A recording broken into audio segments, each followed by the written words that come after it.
ఇప్పుడే జీ5 app download చేయండి. చూడండి మీ ఫేవరెట్ టీవీ షోస్ ఎప్పుడైనా ఎక్కడైనా. ఇప్పుడు నీ కోరికకి ఈ పాము కూడా పుట్టలో ఊపిరాడక బయటకొచ్చి మరీ కళ్ళు తిరిగి పడిపోయింది. పాము కళ్ళు తిరిగి పడిపోవడం ఏంటి పిన్ని? ఏమో నీ కోరికకి పడిపోయిందో లేకపోతే మనం పోసిన ఆ కల్తీ పాలు తాగి పడిపోయిందో. అయ్యో ఇప్పుడెలా పిన్ని? ఎవరైనా చూస్తే మనమేదో చేసామని గొడవ చేసేస్తారు. అయ్యో మన ప్రాణాలు కూడా తీసేస్తారు. పాలల్లో కల్తీకి మనుషులే అనుకుంటే పాములు కూడా పడిపోతున్నాయా? అయ్యో ఇప్పుడెలా?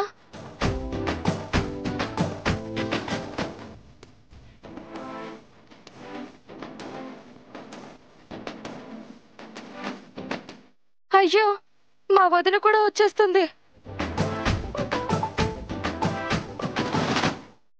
నీ చేత్తో పాలు పోస్తే పాముకిలా అయ్యిందంటే సీనుకేమవుతుందోనని ఈ పెళ్లి వద్దన్నా వద్దంటుందే. అయ్యో వద్దు పిన్ని. అయ్యో స్వామి, నువ్వు బావని నన్ను నిలబెడతావనుకుంటే నువ్వెలా పడిపోయావేంటి స్వామి? పిన్ని నువ్వే ఏదో ఒకటి చెయ్యాలి పిన్ని. అత్తయ్య చూసిందంటే అపార్థం చేసుకుంటుంది. ప్లీజ్ పిన్ని, తొందరగా ఏదో ఒకటి చేయి పిన్ని ప్లీజ్.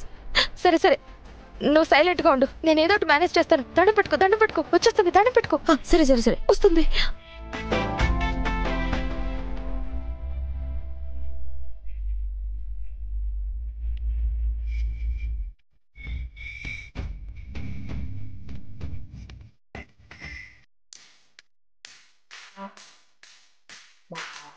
స్వామి, ఆ ఆద్యకి నేనంటే లెక్కలేదు. దానివల్ల కళ్ళు పోవాల్సింది, కాళ్ళు పోవాల్సింది. అలా ఎన్నో ప్రమాదాల నుంచి బయటపడ్డాను. అందుకే అది నా ఇంటి కోడలు కావడానికి వీల్లేదు. ఎలాగైనా సరే చారునే నా ఇంటి కోడల్ని చేయి స్వామి.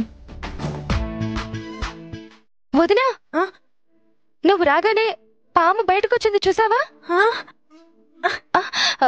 స్వామి నన్ను కరుణించావా తండ్రి? పుట్టలోంచి బయటికొచ్చి మరి నా మాటలు వింటున్నావా?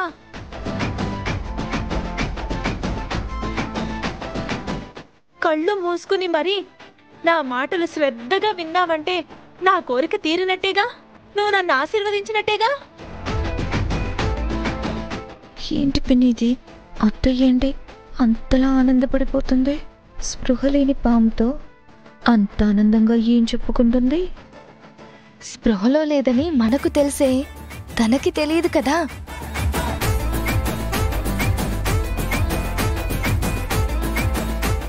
చాలు స్వామి, చాలు. నువ్వే బయటకొచ్చి మరీ నా బాధ విన్న తర్వాత ఇక నా కోరిక తీరకుండా ఎక్కడికి పోతుంది? చాలు స్వామి, చాలు. చారు, చూసావంటే? చూస్తున్నాను అత్తయ్య. ఏం చూసావే నీ మొహం? నేను దండం పెట్టుకోవడం కాదే స్వామి, ఆ ఆద్యని కాదు చారునే నా కోడల్ని చెయ్యని దండం పెట్టుకుంటుంటే స్వయంగా పుట్టులోంచి ఆ స్వామి బయటకొచ్చాడే. అవునా అత్తయ్య?